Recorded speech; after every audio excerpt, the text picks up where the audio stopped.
Disminución del déficit público del 2020 es la interrogante que nos trae hoy el doctor Jaime Ariztí Escudero, que nos dice viene duro y curvero. Escuchémosle. Buenas noches, doctor. Buenas noches, Félix. El presidente Luis Abinader anunció hoy al país que el déficit público del año 2020 se redujo con relación a lo presupuestado. Según sus palabras, el déficit se redujo en 77.000 millones de pesos debido al incremento de las recaudaciones en casi 23.000 millones de pesos y a la disminución de 54.000 millones de pesos en el gasto. Lamentablemente, esas declaraciones constituyen una manipulación de la información relacionada con las finanzas públicas que no debe ser pasada por alto.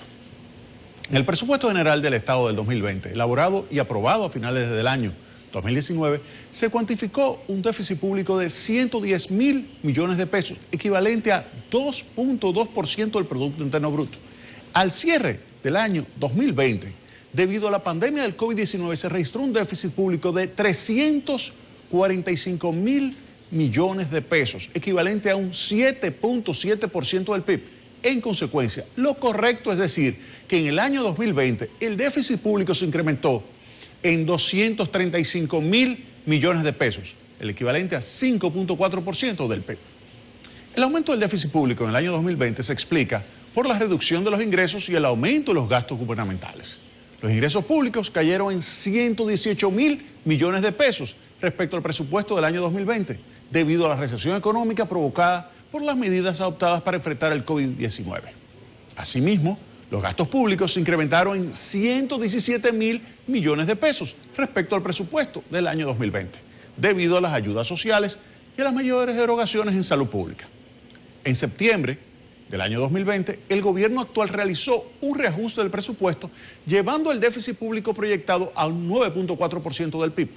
Y ahora las autoridades quieren vender la idea de que hicieron un gran trabajo porque el déficit cerró el año en un 7.7% del PIB.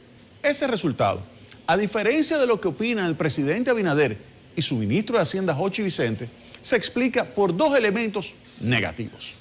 Primero, el ministro de Hacienda, el Ministerio de Hacienda en general, debido a su inexperiencia, se equivocó realizando los estimados de ingresos y gastos. Esto lo llevó a acudir a los mercados internacionales de capitales y emitir una cantidad de deuda soberana mayor a la que se requería para financiar el déficit público correcto. Recuerden que la presente administración ha endeudado al Estado en más de 5.000 millones de dólares. Segundo, el gobierno ha mostrado incapacidad de ejecutar el gasto público.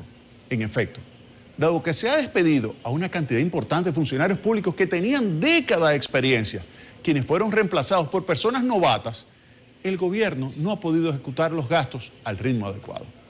Por último, quiero recomendar al presidente Abinader que no vuelva a ufanarse de que ha reducido el gasto o incrementado los ingresos tributarios en medio de la peor recesión registrada en este país en los últimos 55 años, mucho menos si se emitió deuda externa para financiar esos gastos, que estimulan la demanda agregada y benefician principalmente a los segmentos pobres y vulnerables del pueblo dominicano. Félix. Doctor, muchísimas gracias por estar con nosotros. Un placer.